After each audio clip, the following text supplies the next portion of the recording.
Welcome to Tuesdays with Terra. I'm Terra Bundance, and today I'm going to talk about vulnerability. Vulnerability is one of my very favorite topics. It's one of those that people don't like to talk about, and yet someone like Brene Brown becomes very, very, very well known because she talks about shame and vulnerability.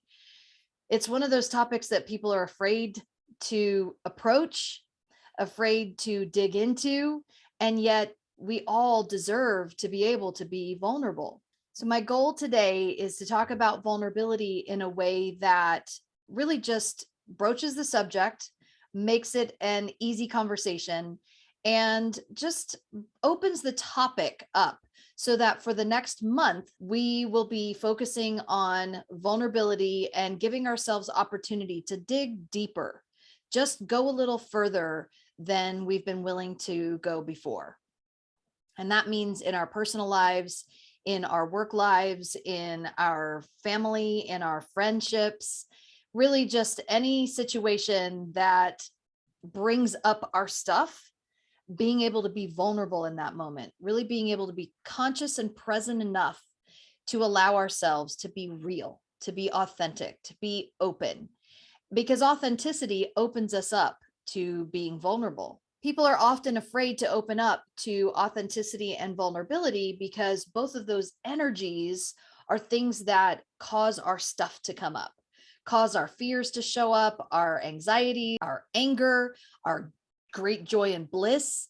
And a lot of times we just don't want to shake it up. We don't want to go outside of the comfort zone because we feel afraid to break out of the box that we put ourselves in and that everyone else seems to put themselves in. And then we end up putting each other in because none of us are willing to have the conversation. So breaking out of the bonds or the binds that we've created with each other and with ourselves in relationship, in conversation, in just life, we can break out of that by truly being willing to be authentic, to be vulnerable, to be real with each other and with ourselves. So when you look in the mirror and the first thought that comes to your mind is something negative, you know what? Let's look at that. Let's face it. And let's say to ourselves whatever negative thing we're thinking and feeling and see how that feels inside. Because when we can speak it out loud, it brings it out in the open. And when we can think to ourselves, wow, I would never say that to anyone else. Why would I say that to myself? Or if you're thinking and feeling a certain way about a person in your life, whether it's a coworker or a family member or a friend or someone that you don't get along with very well, someone at the school or at the local store, or someone that you see on a regular basis that you feel uncomfortable around, what are your thoughts when you see that person or when you think of that person? What if you said that not to the other person, but what if you said that out loud to yourself in the mirror? Whatever the thought was that you're thinking about that person, how does that feel inside? Because that's the way our relationships are being bonded. When we have a thought or a feeling about ourselves or someone else that we're not willing to look at, face, and deal with the energies, the thoughts, the feelings, the emotions that come up, then that creates a dissonance with ourselves or in relationship to others. So what does vulnerability look like if we were to just stop for a moment and actually think about the things, the negative thoughts, instead of pushing them away? You know, if we're really willing to dig deep, then let's actually look at the thoughts. Think about someone right now. Just close your eyes for a moment. Think about someone. It could be you, it could be anyone that you are struggling with. And just take a moment to see that person's face for a little while. Okay. So close your eyes. Who is it that really bothers you? Who is it that's really bringing up stuff for you that feels uncomfortable, creates dissonance, disharmony, an energy of dissonance? Okay. So now that you've thought of that person, just think of one right now. Don't think of a group of people or many different people. Just think of one that stands out to you. It's usually going to be the first person that you think of. Okay. Now, when you think about that person, go ahead and open your eyes.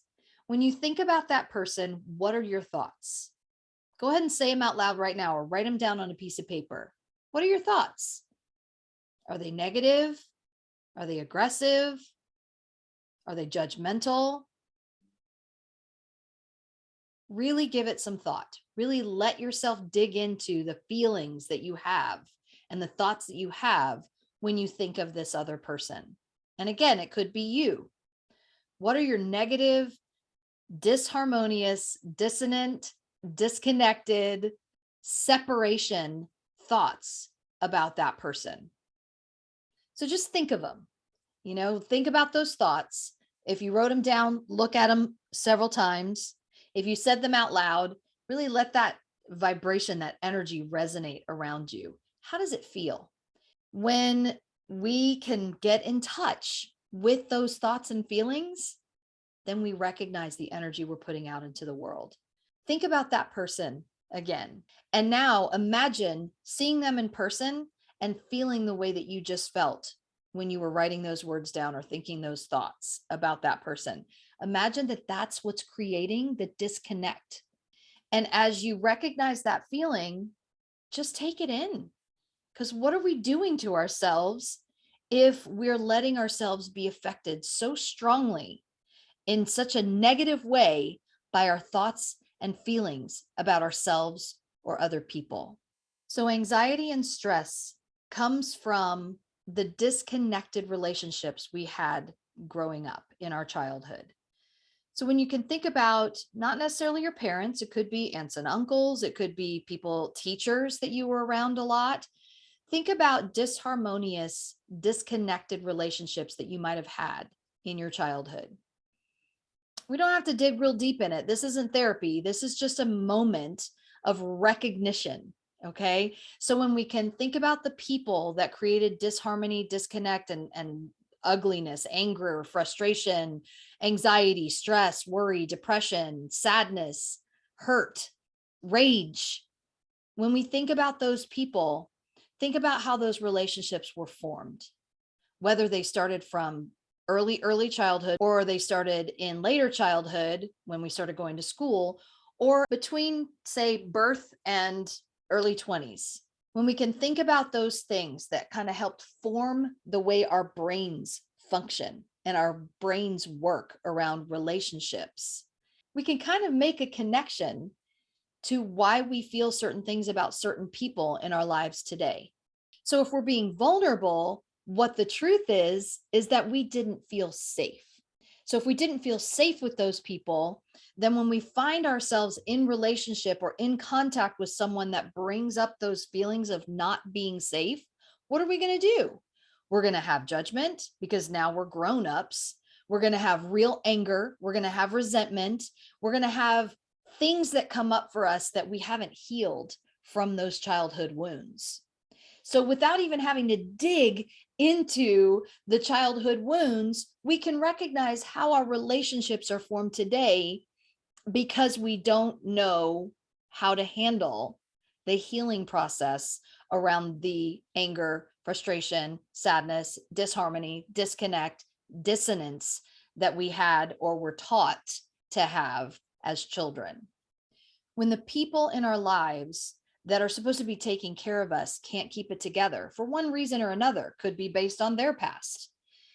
When they can't keep it together, then what happens is we don't know where safety lives. We don't know where to fill that space that feels healthy, safe, connected, protected into our adult lives. So when we're adults and we start having that stuff show up again, how do we deal with that? My suggestion is that we deal with it through vulnerability. We deal with it through honesty. When we can recognize within ourselves the pain that we might be feeling, the sadness that we might be feeling, the frustration, the rage, the anger, the hurt, when we can really allow ourselves to feel those things and then choose to do something different, whether it's create a different relationship with the person that we're struggling with today, or have no relationship with that person or those people. That's vulnerability.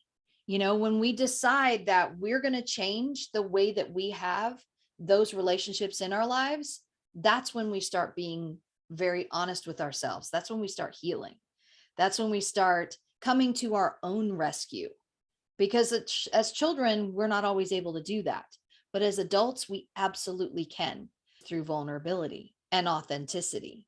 So getting real, getting honest, being true to ourselves, being aware of the red flags that we talked about in the codependency month, being able to recognize who and how we trust ourselves and others, what we talked about last month on trust.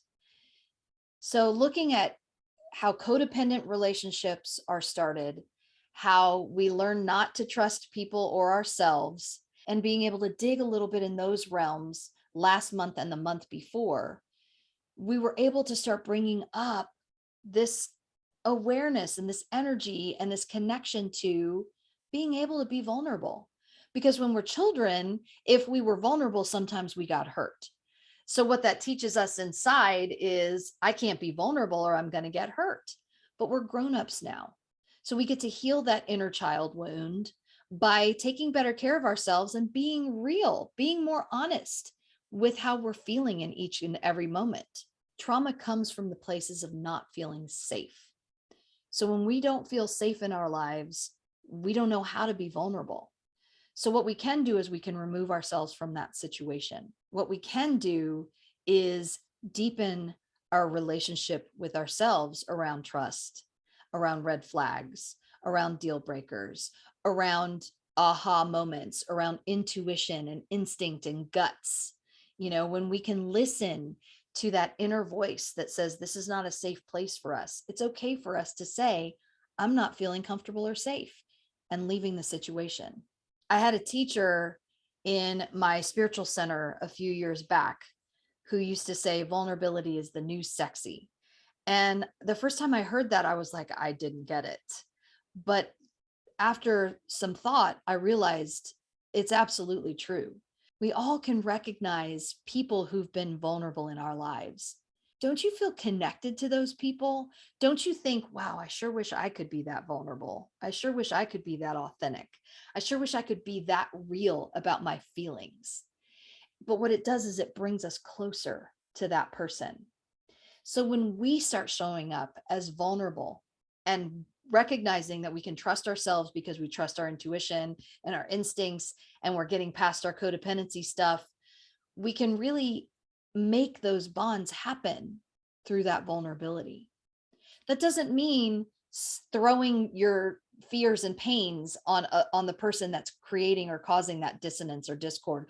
The relationships that we have in our lives that have that feeling, the point isn't to start telling that person, this is what happens when I'm around you.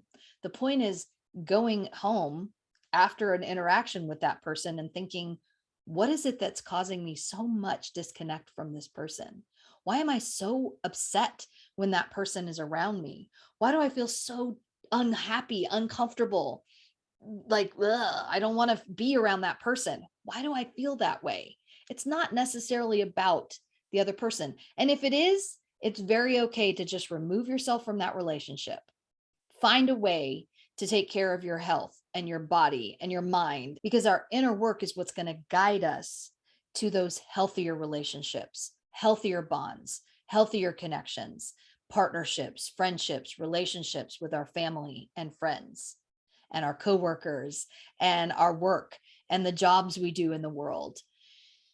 Being true to ourselves, being real, being honest, being vulnerable, being authentic, and letting ourselves get clear what it is that's causing the disconnects in our lives. Often it comes from a past, something that happened in our past. And if it's not about that, then it's okay to just say, this isn't working for me. I'm going to have to change this, and then do it. Then do it because it's necessary. It's important for your personal health and well-being. If you want to learn more about this, I highly recommend and suggest checking out Brene Brown's work. If you haven't already, then definitely dive into that work, because that's the place where I'm learning the most about being vulnerable, being authentic with myself, the shame cycles that are created because of our patterns around invulnerability and pain and suffering that we've experienced from our past. It's really okay for us to be vulnerable. We just have to create and manifest the relationships and the people and the experiences into our lives by being real, by being true to ourselves. And in so doing, building the relationships that are safer, building the relationships that are more comfortable, that we can be ourselves. So be true to you, be you out loud, and take care of your vulnerable self by paying attention to those inner knowings, those inner gnawings within yourself, and trust, trust them. Listen to them, go home and think about them, journal about them, whatever you need to do to shift the energy that you have in your life and be more open, be more connected, be a person that people feel safe with. Create those safe relationships for yourself. You can do this. I've done it, and I know many, many people who have. I support people on a regular basis doing this kind of work.